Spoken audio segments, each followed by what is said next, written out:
Hi everyone, Aidan here at the etrailer. Today we're going to be taking a look at the Thule Motion 3 Rooftop Box. This is going to be their extra large variant, giving you 21 cubic feet of storage space. So it's a really excellent choice for a larger vehicle if you're looking to maximize the roof space and get a lot of stuff with you on your journeys. It's available in this black color like you see here, or a gray color that they call Titan if you prefer to match your vehicle to a gray box instead of just a standard black box. But they're both functionally going to be the same, and we're going to check it out right now. Now, in general, a roof box is a great way to carry extra stuff with you and free up space on the inside of your vehicle. And this particular option from Thule, having 21 cubic feet of storage space, it's going to be one of the biggest boxes on the market. So it really gives you a lot of capacity to load up with stuff.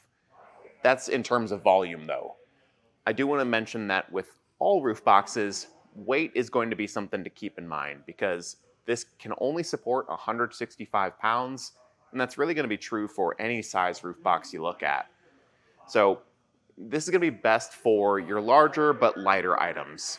Think like duffel bags of clothes, camping gear that maybe isn't super heavy but takes up a lot of volume. It's really good to throw it up in the roof box, but if you need something with a heavier weight capacity, a hitch-mounted cargo carrier is going to be the way to go for that. To open up the box, it's pretty straightforward. You'll get 2 keys, and it can be opened from either side, which we'll see a little bit later. But that'll unlock it and allow us to squeeze the latch and open the lid. I really like that latch. I'll open up the lid here, and we can see it open, but this is going to be a much nicer mechanism than I've seen on other roof boxes. Certain ones you'll see a lever, and because pretty much all boxes are made of an ABS plastic, you're going to get a little bit of flex with them. That's just the name of the game when it comes to roof boxes.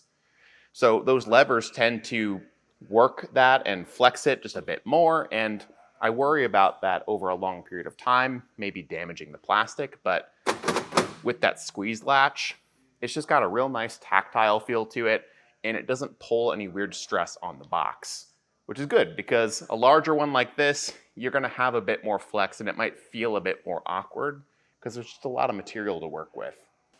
Now you get a lot of real estate to work with up here, but 21 cubic feet doesn't tell me a whole lot.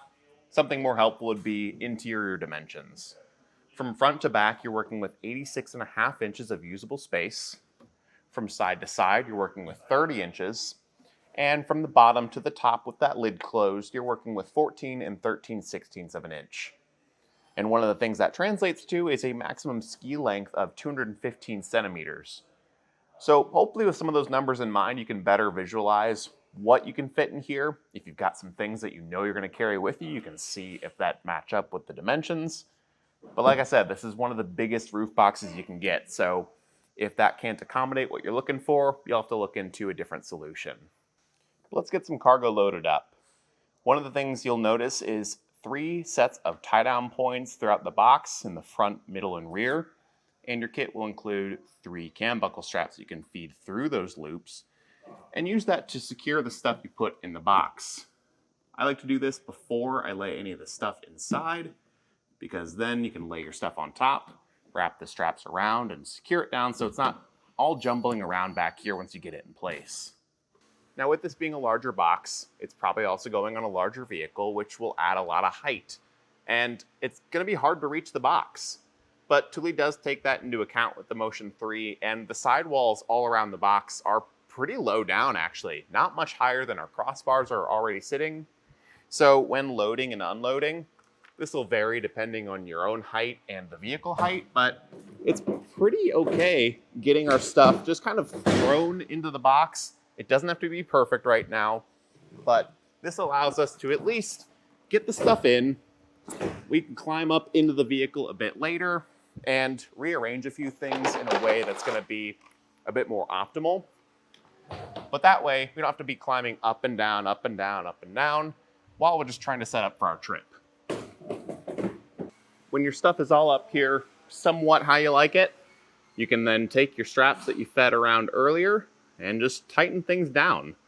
That way, all these skis and snowboards that I put up here and our small bags don't start to shift around on me.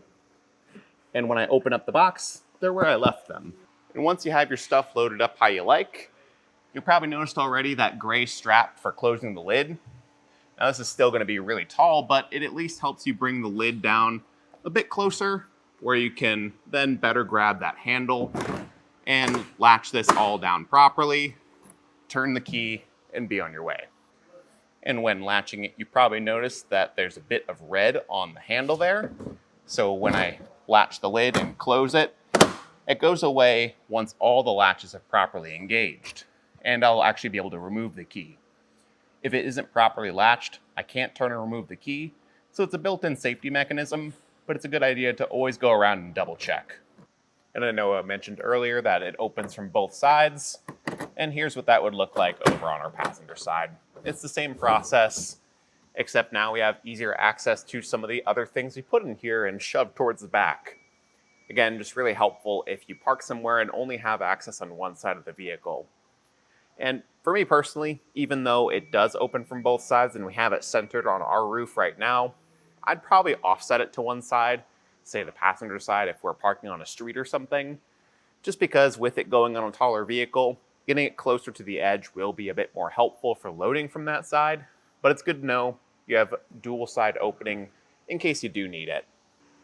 So overall, looking at the box, I think it's going to be a really solid option if you're concerned about the looks on your vehicle. Thule does aesthetics really well with their roof boxes, and the Motion 3 is no different. All the lines and contours here, I think, match really well with the vehicle. That glossy finish with the black paint on our particular vehicle today is just a really nice touch. But I think any car you put it on is going to be nice because that gloss finish will match your paint a little bit better. You just have to make sure that you clean it off if you go through somewhere a bit more dirty and dusty. That's a bit more prone to pick up dirt and debris. Now this is one of their taller boxes, so not as low profile as some people may like, but adding 16 inches from the top of the crossbar.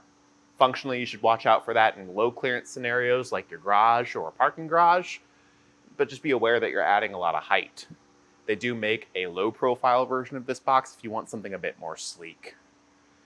But moving around back, we've got a pretty aggressive taper to the rear of the box. Again, I think looking really nice, but functionally giving us great clearance with our hatch.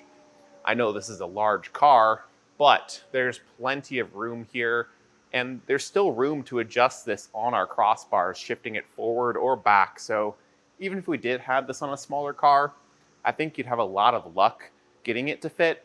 I just watch out for if you go for too small of a car, you might just be better off going with a smaller version of the Motion 3, of which there are a couple sizes that are smaller, both with the black and gray color variations, if you want to match that to your vehicle a bit better.